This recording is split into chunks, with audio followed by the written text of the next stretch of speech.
Hello, happy Lord's Day po sa inyong lahat. Today is Palm Sunday, and today the whole Christian community is celebrating Palm Sunday, wherein they are commemorating the triumphal entry of Jesus Christ to Jerusalem.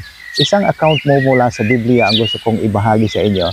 It is from the Gospel of Matthew chapter 21 verses 1 to 11, na kung saan nakasaad po dito ang kasaysayan na matagumpay na pagpasok ni Jesus sa lungsod ng Jerusalem, na habang siya'y papasok ng pintuan ng lungsod, ang mga tao na sumusunod at nananampalataya sa kanya ay nagbubunyi, nagdiriwang, nagpupugay, at nagbibigay na mataas na papuri sa kanya.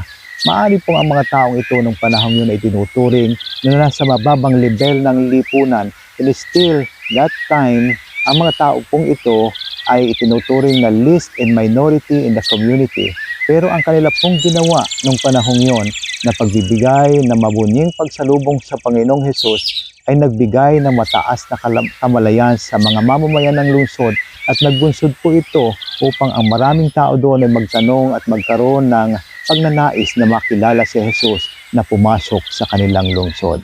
Magandang umaga po sa ating lahat, at nawa po ang ating pong mga patutuo, ang ating paglakad sa buhay pananampalataya at ang mga bagay na ginawa ng Panginoong Hesus na pinagpala tayo ay magsilbing matibay na patutuo natin upang ang mga tao sa paligid natin ay patuloy na magkaroon ng pag-aasam at pagnanais na makilala ang Hesus na pumasok sa ating buhay at nagbago nito.